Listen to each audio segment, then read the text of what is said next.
है स्वागत करें।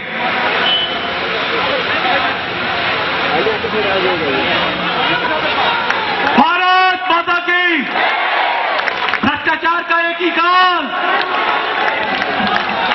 भारत माता की, भारत माता की, इनकलाब, इनकलाब।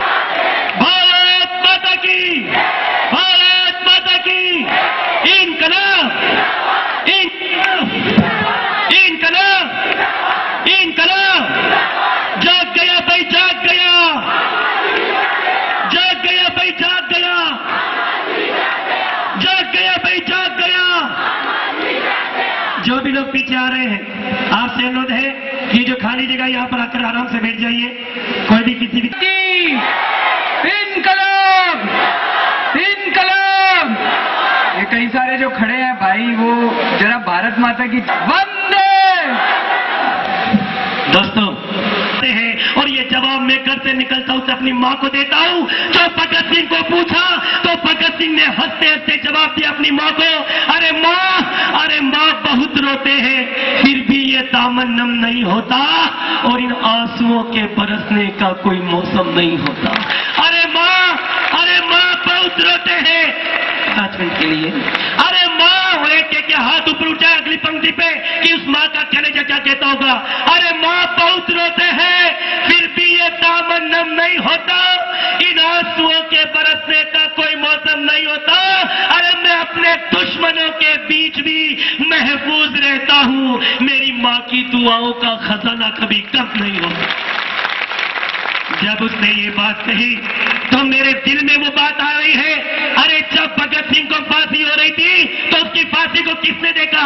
मैं अभी भी बहुत से चेहरे देख रहा हूं जिनके घुटनों पे हाथ है। मुझे एक एक आदमी नजर आ जाता कि किसके घुटनों पे हाथ है, किसके बगल में हाथ है। सबके हाथ आज इस भारत माता के लिए आसमान के खुलने चाहिए। और वो पंक्ति आ रही है कि किसने देखा उसकी फांसी को, अकेले में जो फांसी दी थी उसकी फांसी को किसने देखा? मैं आपको बताता हूं कि हुआ हुक्म जब फांसी का, तो दादाजी 2 मिनट के लिए बैठ जाइए। हुआ हुक्म जब फांसी का तो भगत सिंह यूं मुस्काया, बोला मां अब गले लगा लो, मुद्दत में मौका आया। और तख्ते फांसी कूंच पे जब कदमों की आहट आती थी, याद करना, अरे जिस तरह से चांद की शहादत नहीं मिलती है तब तक शहनाज हिंदुस्तानी की ईद का मजा नहीं आता। क्यों अब्बा जान, गलत कह रहा हूं क्या? अरे जिस तरह से चांद की शहादत आखिरी रमजान को नहीं मिलती है तो ईद का अगले दिन मजा नहीं आता। और अगर भगत सिंह की शहादत अगर आज इस विश्वासन के देशभक्तों के बीच में ना रख दूं तो मेरा नाम बदल लेना। वो पंक्ति आ रही है, हाथ सभी के ऊपर होने चाहिए और यहाँ की दरो दीवार प्रतीक बननी चाहिए। आगे जो बेटे आपकी जिम्मेदारी बनती पूरी। कि हुआ हुक्म जब फांसी का तो भगत सिंह यूं मुस्काया, बोला मां गले लगा लो, मुद्दत में मौका आया।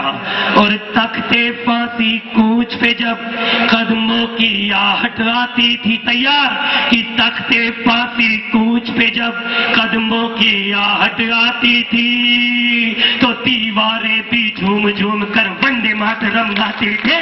दीवारें भी झूम झूम कर इनकलाबी, आगे वालों की जिम्मेदारी। दीवारें भी झूम झूम कर इनकलाब ये गाती थी। झूम के फांसी का फंदा जब वंदे मातरम बोला था, कांप उठी थी वसुंधरा, अंग्रेजी शासन डोला था। आखिर बोला यही वसीयत है रखवाले करता हूँ, आखिर बोला यही वसीयत है रखवाले करता हूँ। माँ की लाज बचा लेना अब तुम्हें हवाले करता हूँ। आओ तुमको इनकलाब की ताकत में दिखलाता हूँ, आओ तुमको इनकलाब की ताकत में दिखलाता हूँ। छोड़ दिए तुमने जो पन्ने उनकी याद दिलाता हूँ, छोड़ दिए तुमने जो पन्ने उनकी याद दिलाता हूँ। कितना दर्द सहा होगा आजादी के मत वालों ने, और आज जो जन्मदिन मनाए रहे रखते अंगारों पर उन्हें चलाया जाता था। अरे कभी निहत्ते हाथों से नाखून उखाड़े जाते थे, कभी चीर कर चमड़ी उसमें नमक मिर्च बुरकाते थे। जब ना दर्द सहा जाता तो इनकलाब वो गाते थे। ऐसे में निर्ममता से कोड़े बरसाए जाते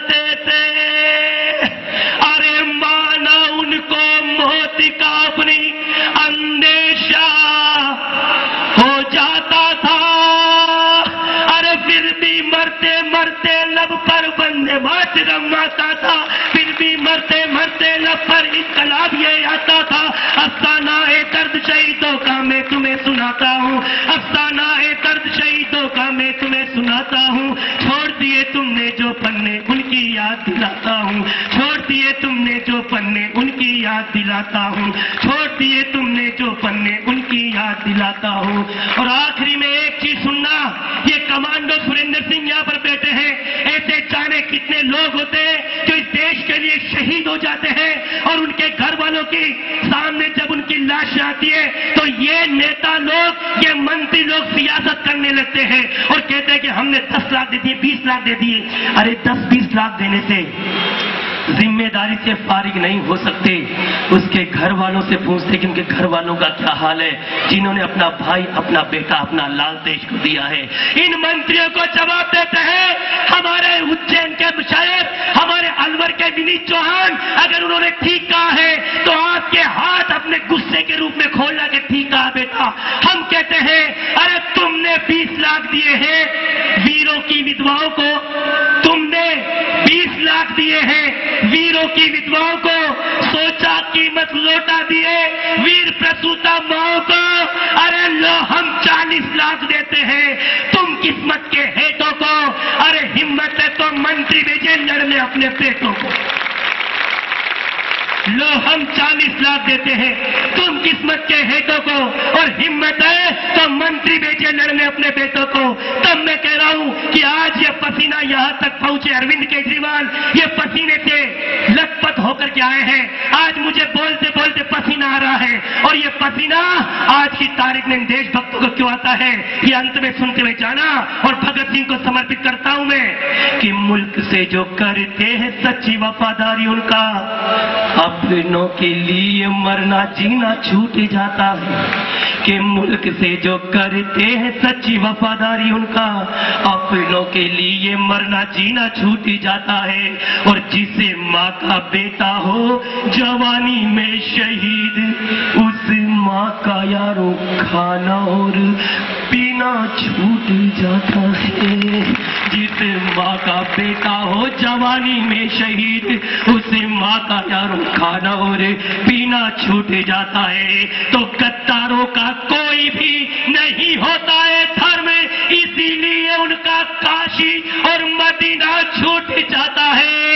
एक एक का समर्थन आसमान की ऊंचाई तक मिले कि शैतानों का कोई भी नहीं होता है धर्म, इसीलिए उनका काशी और मदीना छूट जाता है। अरे हिंदुस्तानी बलिदानों का बखान करने में यारों अच्छे अच्छों का पसीना छूट जाता है।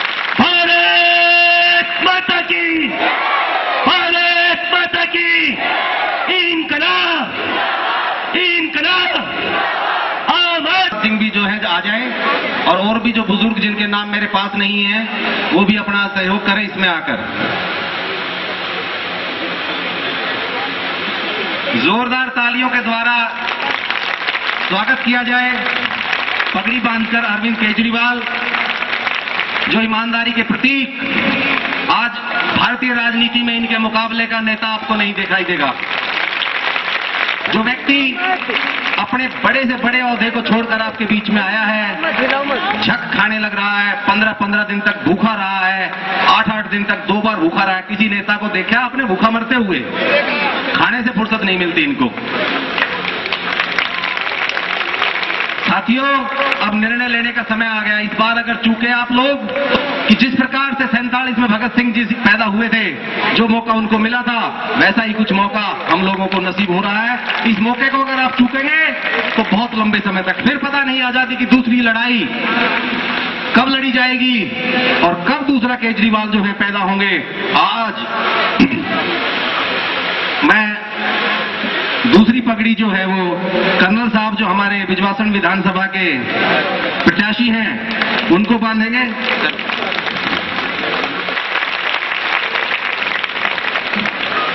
हाँ।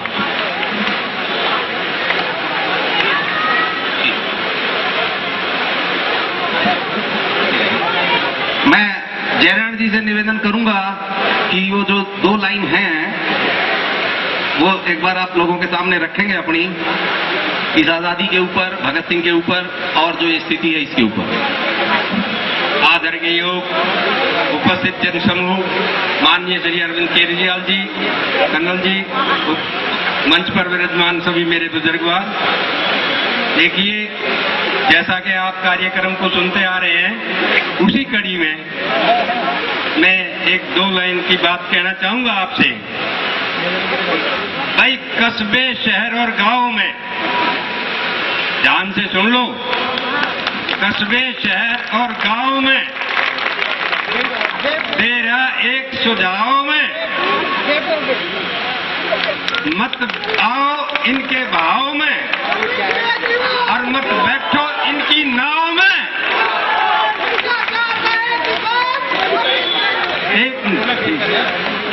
और अब की बार चुनाव में मत बैठो इनकी नाव में, ये ले डूबेंगे नंग जवानों, देश बचाओ। मैं इतना ही, धन्यवाद।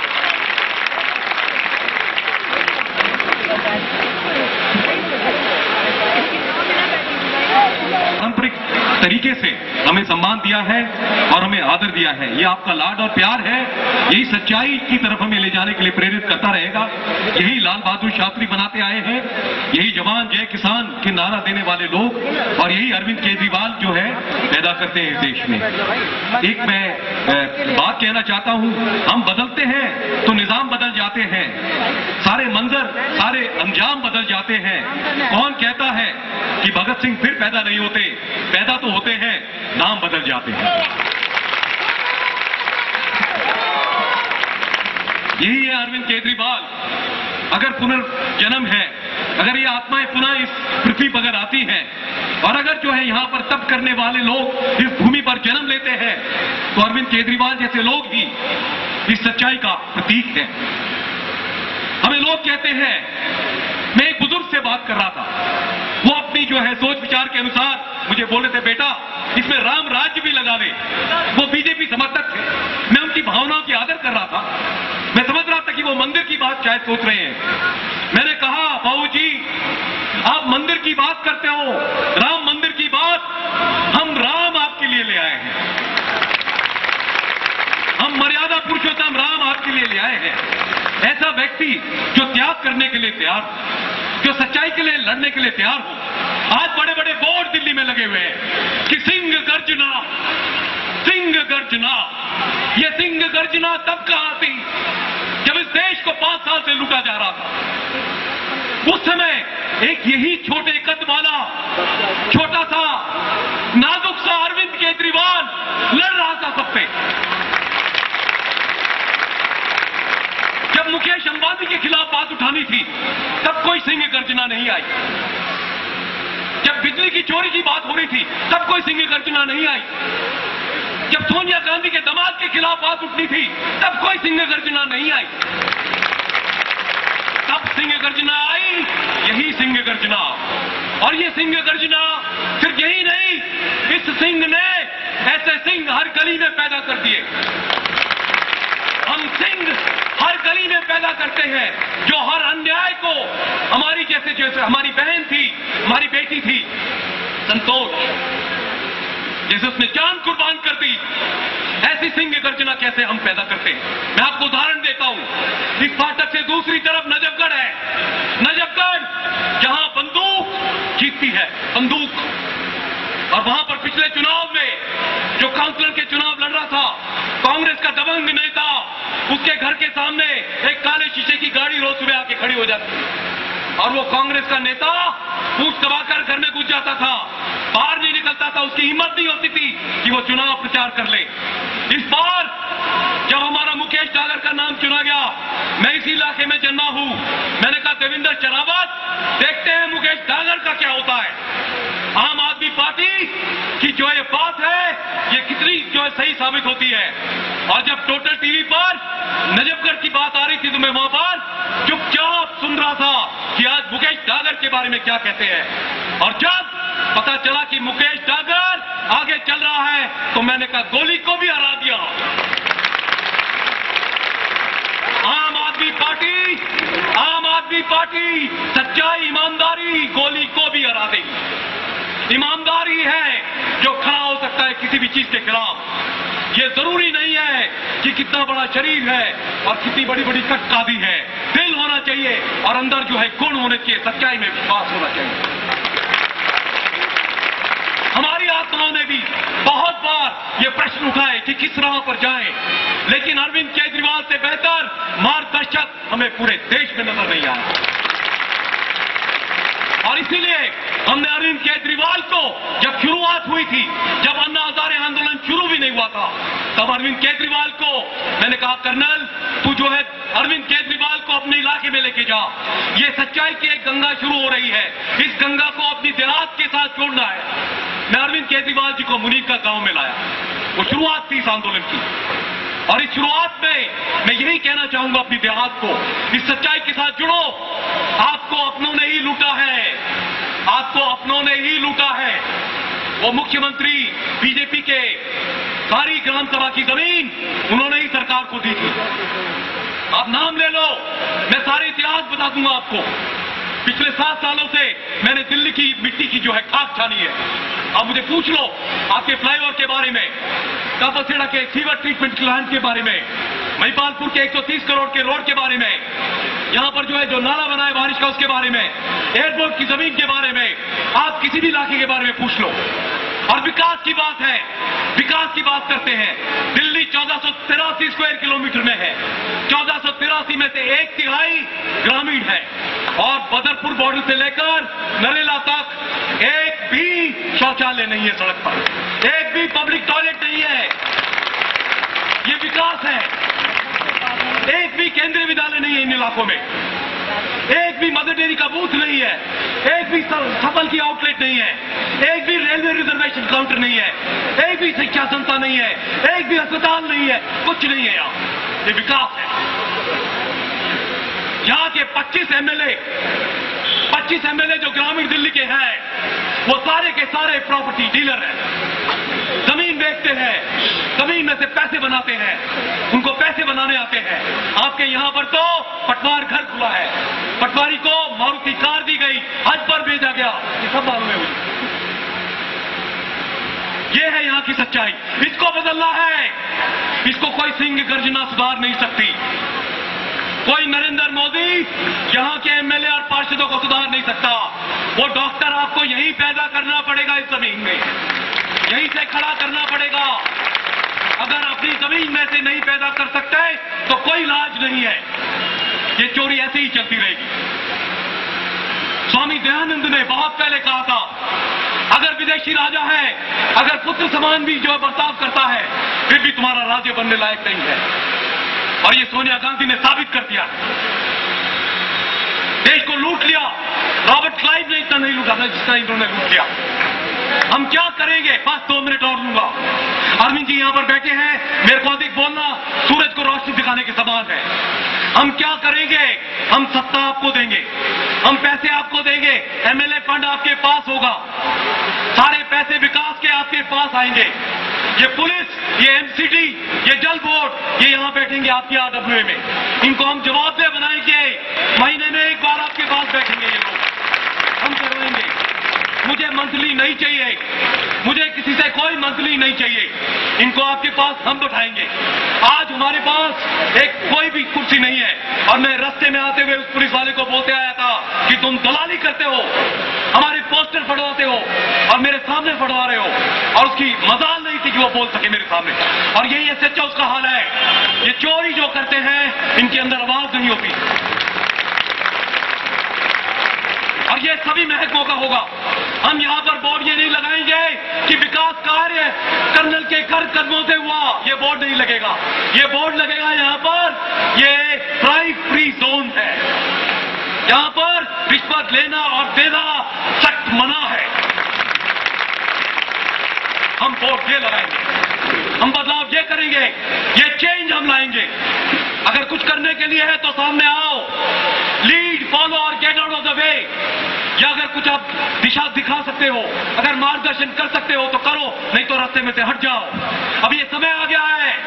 एक पूर्व पार्षद बामरोली में रहता है, एक पूर्व पार्षद, पूर्व विधायक वहां रहता है, और एक पूर्व विधायक अब जो है आप लोग भी फैसला कर लो कि यहां पर भी एक पूर्व विधायक हो जाना चाहिए। ये बदलाव की जरूरत है। बहुत समय हो गया, पिछले 20 वर्षों से एक खोखा चल रही है, अब तू कोई बदलाव नहीं, मजे हो रहे हैं। इसको बदलने की जरूरत है। जरा पूछो सारे गांव में जाकर, पूछो नांगल देवत में किसने कितने प्लॉट लिए हैं। अभी 16 महीने हुए पार्षद के चुनाव को, और एक एक प्लॉट सबने खरीद लिया। महिपालपुर में 1 करोड़ 20 लाख का बाईपास पे, मुझे सबका पता रहता है। मैं पत्रकार हूं, पिछले कई वर्षों से यही लेख लिख रहा हूं, और सारी फर्जें मेरे पास आती है। गांव के लोग ही आकर बताते हैं, ये देखो कर्नल साहब, ये हो रहा है। तो इसको बदलने की जरूरत है। मैं एक झुग्गी वाले से पूछ रहा था कि अभी तुम्हारा विधायक 70 लाख की गाड़ी में चलता है, अगर तीसरी बार जीतेगा तो क्या होगा? बोला हवाई जहाज में चलेगा।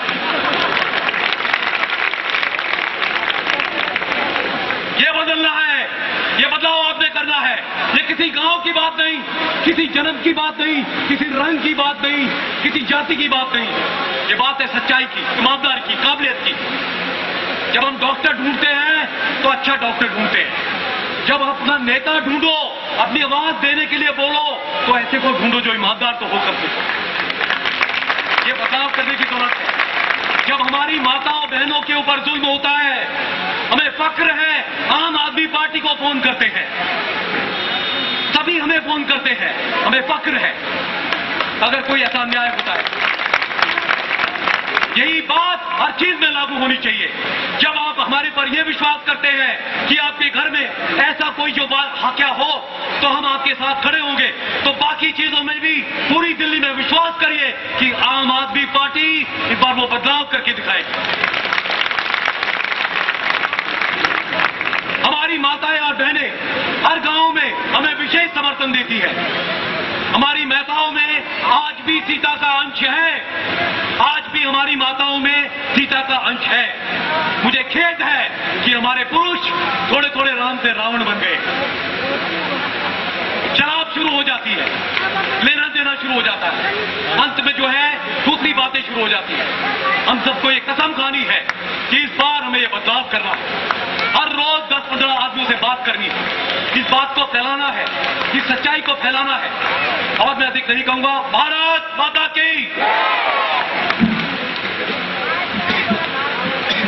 भारत। भाइयों बहनों, माताओं, बुजुर्गों, आप सब लोगों का बहुत बहुत शुक्रिया। आपने इतना मान सम्मान दिया। जितने बुजुर्ग यहाँ पे स्टेज पे बैठे हैं, उन्होंने मुझे पगड़ी पहनाई है, जिम्मेदारी दी है।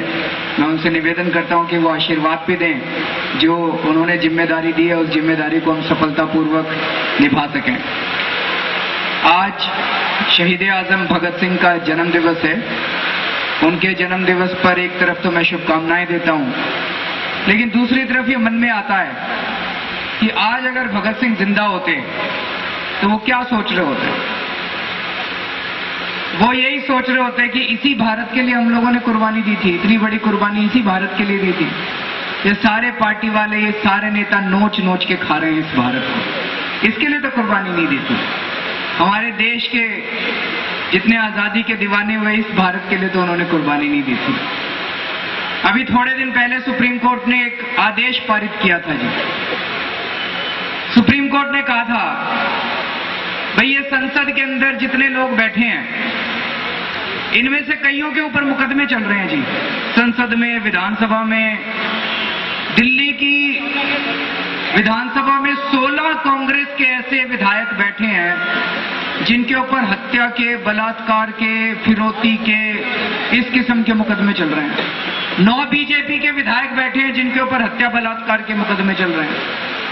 हमारे देश की लोकसभा के अंदर 162 ऐसे लोग बैठे हैं जिनके ऊपर तरह तरह के अपराध के मुकदमे चल रहे हैं। तो हमारे देश की सुप्रीम कोर्ट ने कहा कि भाई अगर इनको सजा हो जाए तब इनकी सदस्यता खत्म कर देनी चाहिए, इनको संसद से बाहर निकाल देना चाहिए। अगर किसी के ऊपर हत्या का जुर्म साबित हो जाए, मुकदमा चले, मुकदमे में सारे सबूत, सारे गवाहों के देखने के बाद अगर जज कह दे भाई इसने यहां बलात्कार किया था और उसको सजा हो जाए, तो उसको फिर संसद में नहीं बैठना चाहिए, उसको विधानसभा में नहीं बैठना चाहिए। ठीक ही कहा सुप्रीम कोर्ट ने, गलत तो नहीं कहा। सुप्रीम कोर्ट बोला भाई ऐसे लोगों की सदस्यता खत्म करो। ये हमारे देश की पार्टियां इतनी बेशरम हैं, हमारे देश की सरकार इतनी बेशरम है कि परसों हमारे देश की सरकार ने एक अध्यादेश लाने की कोशिश करी, ऑर्डिनेंस पास करने की कोशिश करी कि अगर ऐसे लोगों को सजा भी हो जाए तब भी उनकी सदस्यता खत्म नहीं होनी चाहिए, उनको अंदर ही बैठे रहने देना चाहिए।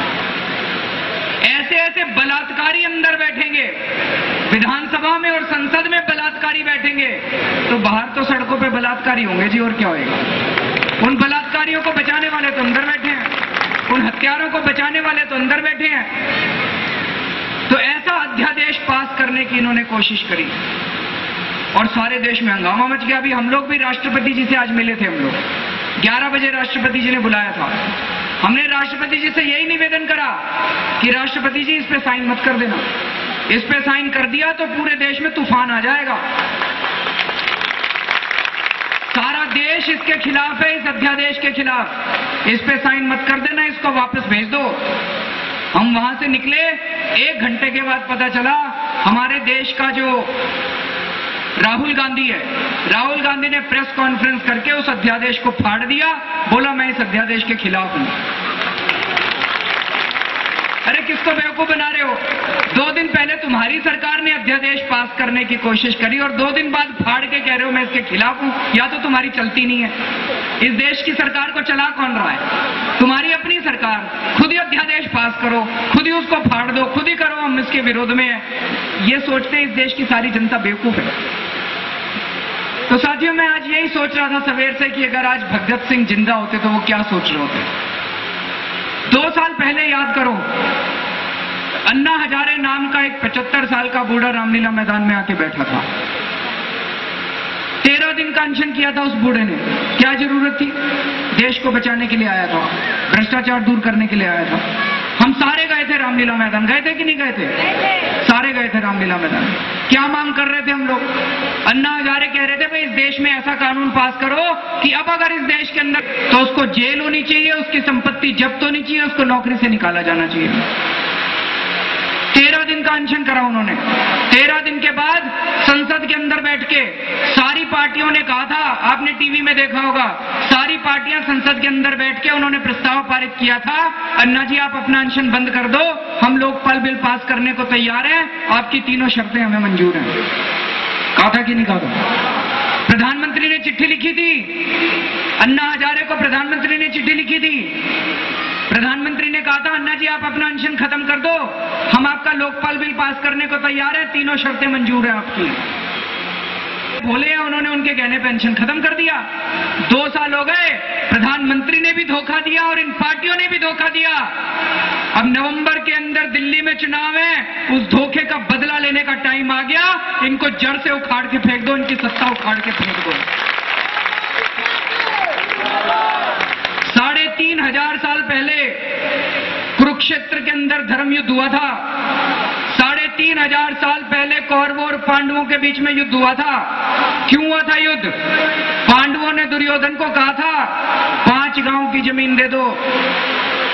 दुर्योधन बोला एक सुई की नोक के बराबर भी जमीन नहीं दूंगा, और उसकी वजह से धर्म युद्ध हुआ था और पांडवों ने कौरवों की सत्ता उखाड़ के फेंक दी थी। 2 साल हो गए, इस देश के अंदर जनता कह रही है एक लोकपाल बिल दे दो, लोकपाल बिल दे दो। इस देश की सरकारें कह रही है नहीं देंगे लोकपाल बिल। इस नवंबर के अंदर भी धर्म युद्ध होगा और इस देश के लोग इनकी सत्ता उखाड़ के फेंकेंगे इस बार नवंबर के अंदर। साथियों, इन 2 सालों में सब कुछ करके देख लिया हमने। इनके सामने गिड़गिड़ाए नेताओं के सामने। 3 बार अन्ना जी ने अनशन करा, 2 बार मैंने अनशन करा। हमने कहा जी देश को भ्रष्टाचार से बचा लो, देश को भ्रष्टाचार से बचा लो। ये पार्टियां नहीं मानी। धीरे धीरे समझ में आने लगा कि ये पार्टियां नहीं मानने वाली, क्योंकि सारी पार्टियों ने चोरी कर रखी है। बीजेपी वालों ने चोरी कर रखी है, कांग्रेस वालों ने चोरी कर रखी है, मायावती ने चोरी कर रखी है, मुलायम सिंह यादव ने चोरी कर रखी है, करुणानिधि ने चोरी कर रखी है, जयललिता ने चोरी कर रखी है। एक पार्टी नहीं है इस देश के अंदर जो इस देश को भ्रष्टाचार से मुक्ति दिला दे। एक पार्टी नहीं है। आज अगर ये अन्ना वाला लोकपाल बिल पास कर दे, आधे से ज्यादा नेता तिहाड़ जेल पहुंच जाएंगे, इसलिए लोकपाल बिल पास नहीं करते। धीरे धीरे साफ हो गया कि इस देश की राजनीति बदलनी पड़ेगी। इस देश की राजनीति में ईमानदार लोगों को आना पड़ेगा। इसलिए हार के हम लोगों को आम आदमी पार्टी बनानी पड़ी। आम आदमी पार्टी बनाई है, नवंबर में विधानसभा के चुनाव लड़ेंगे, 70 की 70 सीटों पे दिल्ली में चुनाव लड़ेंगे और हमें पूरा विश्वास है कि नवंबर में आम आदमी पार्टी की सरकार बन रही है और सरकार बनने के 15 दिन के अंदर जिस कानून के लिए अन्ना हजारे को 13 दिन का अनशन करना पड़ा था, वो कानून सबसे पहले दिल्ली में 15 दिन के अंदर पास करेंगे। सबसे पहले दिल्ली को भ्रष्टाचार मुक्त किया जाएगा और उसके बाद पूरे देश में झाड़ू लगाएंगे, जो पूरे देश में झाड़ू लगाएंगे।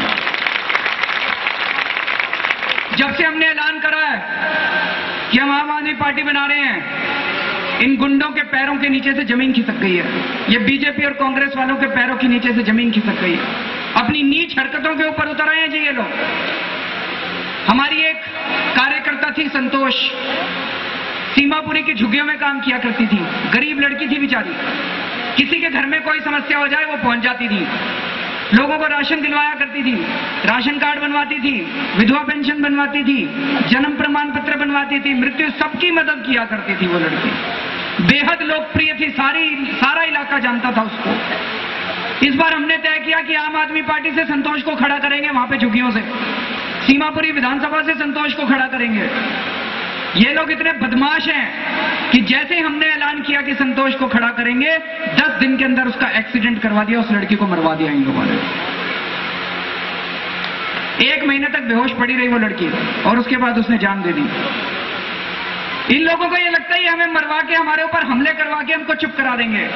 इनको पता नहीं हम किस मिट्टी के बने हैं, सर पे कफन बांध के निकले हैं घर से। हमारे लिए आजादी की दूसरी लड़ाई है, ये राजनीति नहीं है हमारे लिए, ये आजादी की दूसरी लड़ाई है। एक संतोष मरी है, 100 संतोष तैयार है यहाँ पे आम आदमी पार्टी में कुर्बानी देने के लिए। एक संतोष मरी है, 1000 आदमी तैयार है यहाँ पे आम आदमी पार्टी में कुर्बानी देने के लिए। इनको पता नहीं हम किस मिट्टी के बने हैं साथी। देश से कफन, सर पे कफन बांध के निकले, इस बार तो देश को आजाद करा के ही रहेंगे। पूरी दिल्ली में घूम रहे हैं हम लोग, चारों तरफ दिल्ली में हाहाकार मचा पड़ा है। घर चलाना मुश्किल हो गया, इतनी महंगाई कर दी इन लोगों ने, बच्चे पालने मुश्किल हो गए, बिजली महंगी कर दी, पानी महंगा कर दिया, दूध महंगा कर दिया, पेट्रोल महंगा कर दिया, डीजल महंगा कर दिया, हर चीज महंगी हो गई, प्याज महंगा हो गया, सब्जी महंगी हो गई। क्यों हो रही है इतनी महंगाई? एक ही कारण है, भ्रष्टाचार। बिजली के बिल क्यों इतने महंगे हो रहे हैं? अभी फरवरी के महीने में मैंने खुलासा किया था, एक ही कारण है बिजली के बिल इतने महंगे होने का, वो है क्योंकि शीला दीक्षित इन बिजली कंपनियों से मिली हुई है।